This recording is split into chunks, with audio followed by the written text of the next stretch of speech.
Alors, on se retrouve pour la deuxième partie de notre série. Nous allons parler ici des hashmaps et les dictionnaires. On va se diriger vers Xcode en premier cette fois-ci, où nous allons utiliser un playground. On va faire New File et on va sélectionner le playground. Entrée. Et on va le nommer hashmap Swift Dictionary pour le Swift. Create. Donc, ici, voici la logique qu'on va utiliser. On va simplement cette fois-ci, deux points logiques, on va dire faire une liste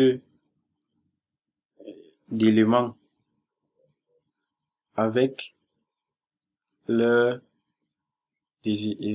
leur description. Voilà ce qu'on aura fait. On va faire une liste d'éléments avec leur description, tout simplement. Donc, je vais commencer par créer notre dictionnaire ici, qui est le cas pour Swift. On va l'appeler éléments. Les éléments de notre dictionnaire auront des clés qui seront des types string et des valeurs de type string également. Donc, à nos éléments, je vais ajouter une valeur que j'avais préparée. Et puis, pour lire les éléments de nos éléments, on va utiliser notre boucle for.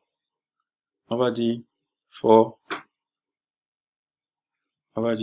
item, on va sélectionner ce for. Et puis, on va dire item, ici sera un seul élément de notre liste. On va dire élément in elements. Donc, élément dans élément.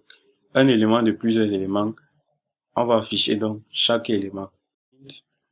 Appel au string template ici, comme en Kotlin. On va dire élément qui est la clé de notre élément. Deux points. Un autre string template. On va sélectionner l'élément. Dans tous les éléments, on va afficher chaque élément. Lançons notre programme pour voir si nous n'avons pas fait des bêtises ou comment il va se comporter avec lui. Ah, nous avons une erreur là. Bien évidemment, je parlais d'erreur. On a dit in elements, au lieu d'utiliser in elements.keys. Donc, dans chaque clé. Relançons le programme et tout devrait fonctionner normalement, mais nous rendons compte qu'il y a un autre problème d'optionnel. Cette petite caprice de Swift est due au fait que nous n'avons pas dit que nous sommes sûrs que chaque clé contient bien évidemment un élément. Pour cela, il suffit de mettre un point d'exclamation là. Donc, ça s'affiche normalement là. Donc, essayons de compter les items de la liste. On va dire print. On va afficher elements.count pour essayer de voir tout ce que contient notre liste. Également, nous pouvons retirer un item de la liste. La liste contient 3 éléments, donc nous pouvons retirer un item dans notre liste en faisant, non, en disant elements.remove value for key. Donc, remove value. Cette fonction, on va passer la clé de la valeur qu'on veut retirer. Donc, on va retirer les chiens ici parce que je n'aime pas les chiens. On va retirer les chiens et on va afficher tout notre dictionnaire. Print elements. Ça devrait fonctionner. Nous avons là le chien qui a bien été enlevé de notre liste, puisqu'ici nous avons que des pommes et de money. Donc voilà ce qui était pour notre algorithme dans Swift. On va retirer les espaces libres d'abord pour pouvoir faire un compte des lignes et on va copier notre code et se diriger vers IntelliJ IDEA.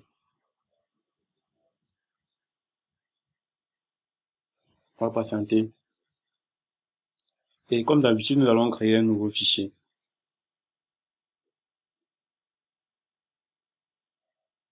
New Kotlin. On va lui donner le même nom. Hashmap. Dictionnaire. OK. On va commencer par écrire comme d'habitude notre fonction main. Donc, fun, main, args, le point array, string. On va lui passer des strings. Nos accolades pourront être fermentes comme d'habitude. À l'intérieur ici, en Kotlin, on va utiliser plutôt un hashmap. Donc, on va le déclarer en disant var élément. On va utiliser le même nom que pour notre dictionnaire. Copions d'abord notre code là. Collons d'abord notre code Swift. On va commenter là parce que je n'aime pas ces erreurs. Et au fur et à mesure, commençons par créer notre hashmap.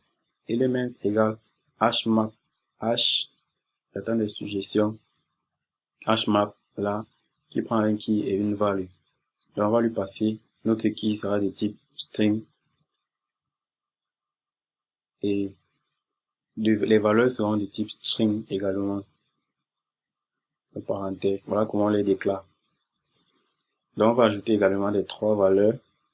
On va ajouter trois valeurs. Elements.put key. On va lui passer la clé. Comme on a fait là. La clé sera chien pour le premier élément. Ici, la valeur de cet élément sera animal domestique qui fait parfois beaucoup de bruit. Donc voilà comment on ajoute des éléments à notre liste. On va le faire pour tous les cas. Voilà. Maintenant, pour parcourir les éléments de notre tableau, on fait utilisation de la boucle for. Donc on va dire for element, comme on a fait dans le cas chez Swift, in elements, elements.keys, la même chose, ouvrir nos accolades.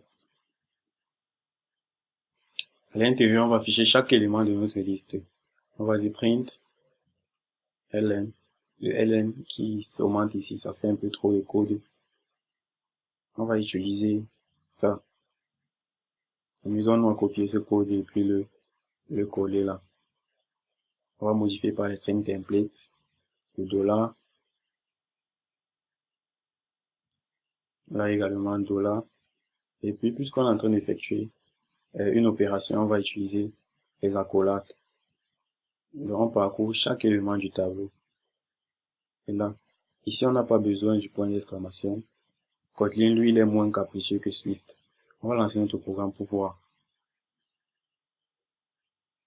Donc, on a là tout qui fonctionne normalement. Et on va essayer d'afficher le nombre d'éléments de notre tableau ici, comme on l'a fait. Maintenant, ce code print, on va le remplacer par println count qui sera ici comme une méthode. Et les deux autres éléments. Pour retirer des valeurs, coller, ajuster le code ln, effaçons ce commentaire. Remove value, on va dire ici remove, tout simplement. Et on ne va pas dire for key. Kotlin, lui, qui va nous dire là que c'est la clé qu'on veut retirer. Donc, lançons le programme pour voir comment il va se comporter.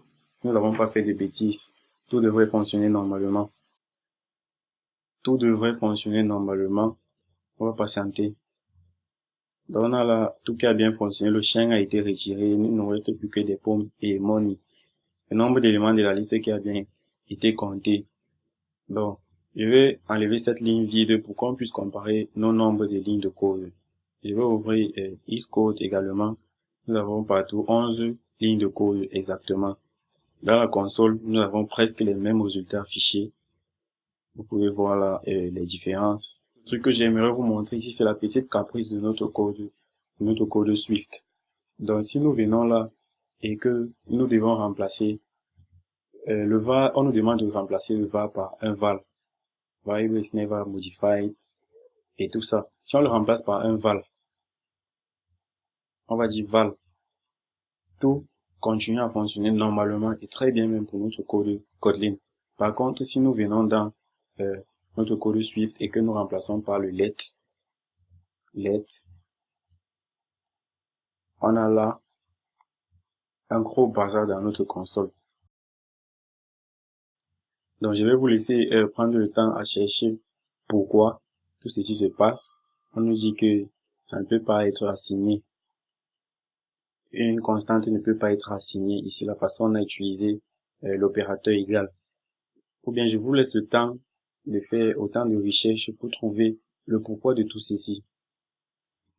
Voilà, c'est tout ce que j'avais à vous montrer dans cette vidéo. Si vous avez des questions, n'hésitez pas à les poser dans les commentaires et surtout abonnez-vous à la chaîne pour ne manquer aucune prochaine vidéo et retrouvez toutes nos formations sur Kotlin et Swift, Android et iOS sur notre site ledevmobile.com.